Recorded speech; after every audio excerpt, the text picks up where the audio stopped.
नमस्कार, आप देख रहे हैं बहुजन टीवी और मैं हूं आपके साथ पूजा। आपने वो एक पुराना गाना शायद सुना होगा, दो जासूस करे महसूस कि दुनिया बड़ी ख़राब है। ये हम नहीं कह रहे, ये कह रही है यहाँ जमा हुजूम। ये हुजूम है युवा कांग्रेस लीडर्स का। वो यहाँ इकट्ठे हुए हैं पेगासस जासूसी कांड को लेकर अपना रोष व्यक्त करने के लिए, सरकार के खिलाफ, सरकार से जवाब मांगने के लिए कि आखिर ये जासूसी कांड पूरा है क्या। और सबसे बड़ा सवाल जो इनका है वो ये है कि सरकार हमें ये बताए कि क्या उन्होंने इस तरह का कोई स्पाइसवेयर खरीदा है या नहीं, जिसका जवाब अब तक सरकार की तरफ से साफ नहीं किया गया है। और ये बड़ा ही हास्यास्पद है कि कल हमारे आईटी मिनिस्टर जो कि सफाई दे रहे थे इस मामले पर, खुद उनका नाम भी इस लिस्ट में शामिल है।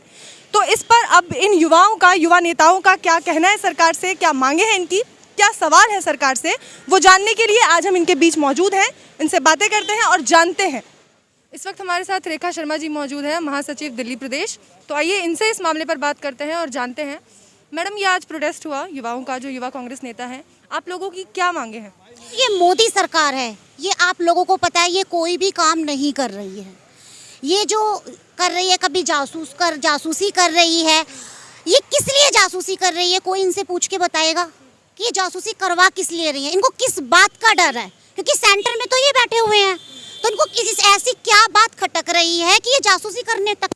सरकार के आईटी मिनिस्टर ने कल अपनी सफाई में कहा कि देश की सुरक्षा को लेकर राष्ट्रीय सुरक्षा हमारे लिए सर्वोपरि है और उसी के तहत ये कुछ नाम दिए गए थे। अच्छा, तो जो कुछ नाम दिए गए थे उनकी जासूसी होनी चाहिए थी।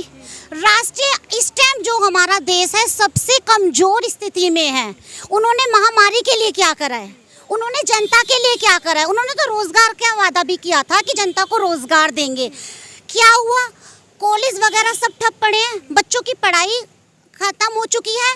इन्होंने सबसे पहले क्या बोला जाता था, यहाँ बीजेपी के शिक्षा मंत्री बोलते थे कि बच्चों की जो शिक्षा है, अगर हम एजुकेशन को माध्यम रखेंगे तभी हमारा देश विकास कर सकता है।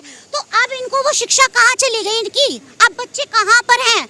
इन्होंने ये बोला था एक बार मोदी जी ने कि हमारे प्रधानमंत्री ने ये बोला था कि पकोड़े वगैरह तल कर भी रोजगार मिल सकता है।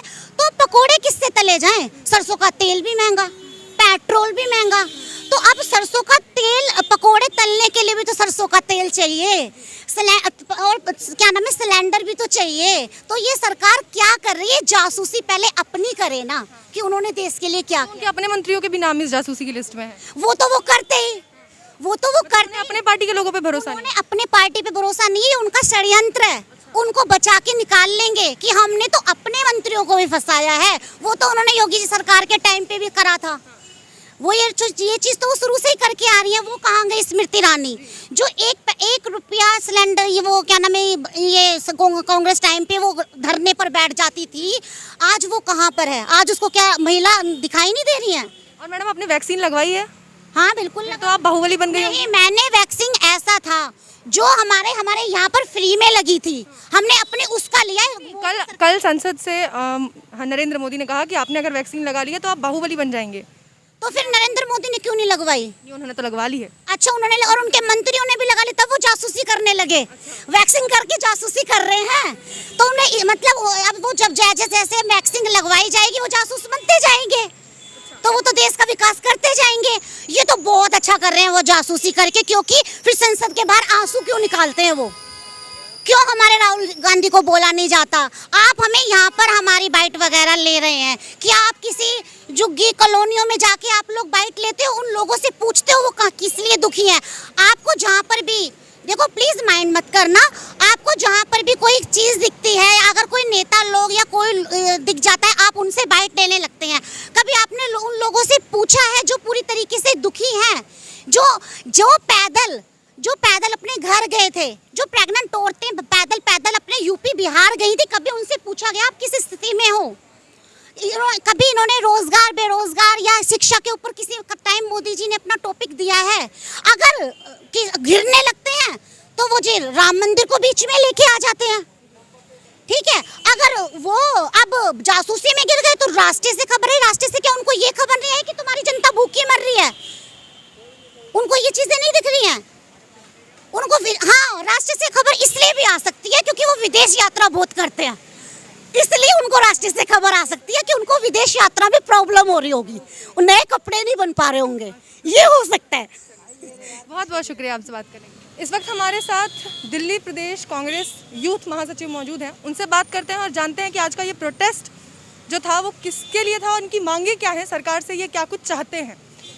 आज तमाम हिंदुस्तान के नौजवानों ने देश के आदरणीय प्रधानमंत्री नरेंद्र मोदी जी के खिलाफ एक हल्ला बोल प्रदर्शन किया, जिसमें तमाम नौजवान साथियों ने ये मांग की कि जो आज इस देश के प्रधानमंत्री एक ऐसे परिवार की जासूसी, गांधी परिवार की जासूसी, आदरणीय राहुल गांधी जी की जासूसी जो कर रहे हैं, उसके खिलाफ अपनी आवाज़ उठाई और इस जासूसी को बंद करने के लिए गुहार की और नरेंद्र मोदी जी को चेतावनी दी कि आप एक सम्मान्य पद के ऊपर बैठे हुए हैं, आप देश के सम्मान्य प्रधानमंत्री हैं और आपका ये दायित्व बनता है कि आप सभी के एक समान लेकर चलें, लेकिन आप एक परिवार के पीछे जिस तरीके से गंदी राजनीति, जो आपका दोहरा चेहरा, जिस परिवार ने इस देश के लिए बलिदान दिया, जिस इस देश के अंदर अपनी कुर्बानी दी और आज उस परिवार के पीछे देश के प्रधानमंत्री नरेंद्र मोदी जी इस तरीके से जासूसी करवाने का काम करते हैं, ये बहुत ही घोर निंदनीय है और इसकी युवा कांग्रेस कड़े से कड़े शब्दों में निंदा करती है। लेकिन यहाँ पे आप कांग्रेस को टारगेट करके कह रहे हैं कि कांग्रेस परिवार की जासूसी के लिए, पर इस लिस्ट में तो बहुत सारे नाम हैं और खुद उनके मंत्रियों के नाम लिस्ट भी हैं, उनके मंत्री तो दिखावे के लिए हैं, लेकिन मेन जो उनका टारगेट है, आईटी मिनिस्टर जो कल सफाई दे रहे थे, उनका भी नाम है। उनका नाम है, लेकिन वो इसलिए है ताकि विपक्ष की आवाज़ को कमज़ोर करने के लिए कुछ साथी अपने भी डाल दिए जाएं कि इसके अंदर हमारे भी लोग हैं। और वो लिस्ट तो बाहर से आई है ना। मैं बताता हूँ, इजराइल ने साफ तौर पे इस शब्दों में बोला है कि ये सिर्फ उसको मिलता है इसका सर्वर जिसकी देश के अंदर सरकार हो, और सरकार किसकी है ये आप सभी भली भांति जानते हैं कि देश के अंदर भाजपा की और नरेंद्र मोदी की सरकार है।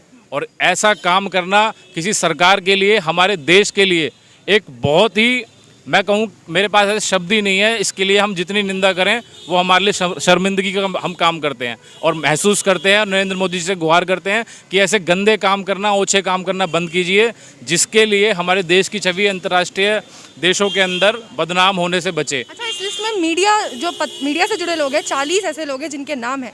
मोदी सरकार मीडिया से इतना क्यों घबराती है? मोदी सरकार मीडिया से इसलिए घबराने लगी है कि अब जो मीडिया है, कल तक वो मोदी जी के हाथ में था और मोदी जी के समर्थन में दिखाता था, और आज मीडिया की भी आंखें खुलने लगी हैं और मीडिया जो राहुल जी कहते हैं और वो कहीं ना कहीं सच होता है, आज मीडिया उसको दिखाने लगा है। इसलिए मोदी जी ने मीडिया के ऊपर भी शिकंजा कसने के लिए उनकी भी जासूसी करने का काम शुरू कर दिया है। विपक्ष की आवाज़ को दबाने का काम हो रहा है और नरेंद्र मोदी जी लगातार निरंतर इस तरीके के काम करते जा रहे हैं और आने वाले चुनाव के अंदर ये तमाम युवा, नौजवान और मीडिया के साथी देश की सच्चाई खोलने का काम करेंगे और आने वाले समय के अंदर नरेंद्र मोदी जी को भगाने का काम करेंगे। आपने चुनाव की बात की और ये जो कांड है, ये पिछले जो चुनाव थे, लोकसभा के चुनाव थे 17 से लेकर 19 तक, कहा जा रहा है कि ये जासूसी कांड इसलिए किया गया था ताकि वो चुनाव जीत सके सरकार। उस समय उस दौरान किया गया था। इस पर क्या कुछ कहेंगे आप?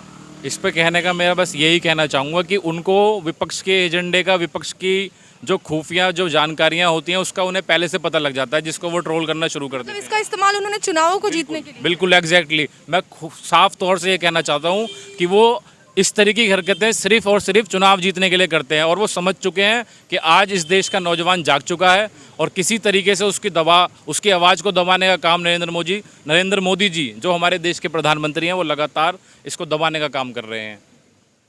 अच्छा, इसमें एक सुप्रीम कोर्ट के जज का भी नाम है, उनका भी इस लिस्ट में नाम है, तो आपको क्या लगता है कि न्यायपालिका से कुछ खासा इनका टारगेट है?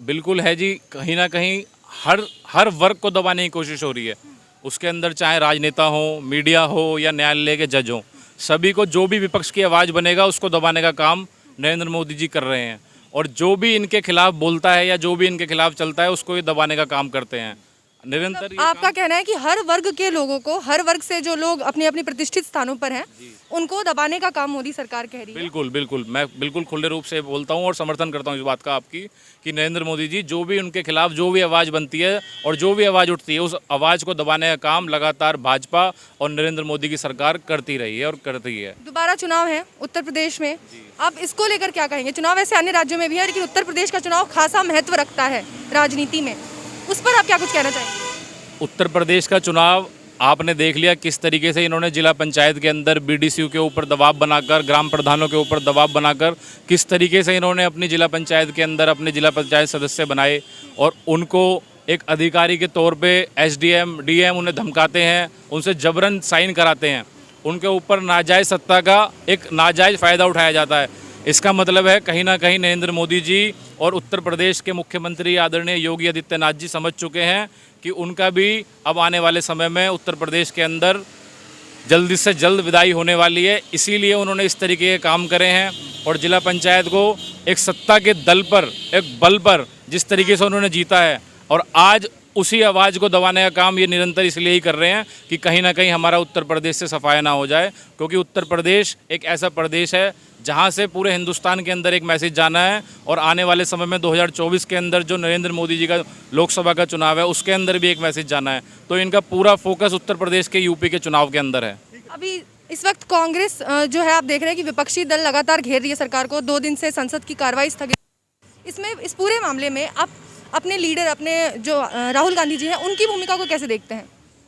हमारे नेता आदरणीय राहुल गांधी जी संसद के अंदर जिस तरीके से हर एक वर्ग के और हर एक मुद्दे को उठाने के लिए अपनी बात करते हैं, और कहीं ना कहीं उनको स्पीकर जो एक लोकसभा का निरंतर एक लोकसभा स्पीकर जो उनकी आवाज़ को दबाने का काम करता है, राहुल जी को बोलने नहीं दिया जाता। वो समय मांगते हैं स्पीकर साहब से कि मुझे बोलने का मौका दीजिए, लेकिन राहुल जी को कहीं ना कहीं बोलने से रोका जा रहा है। कारण यही है कि राहुल जी इस देश के आज किसान का मुद्दा हो, नौजवान का मुद्दा हो, रोजगार का मुद्दा हो, हर मुद्दे को उठाने का काम करते हैं। और राहुल जी को जब स्पीकर साहब बोलने नहीं देंगे तो किस तरीके से अब ये मानसून सत्र जो संसद का चल रहा है इसके अंदर अभी आने वाले समय में आप देखेंगे राहुल जी हर एक वर्ग की आवाज़ को उठाएंगे और इस सरकार से लड़ने का काम करेंगे। बहुत बहुत शुक्रिया।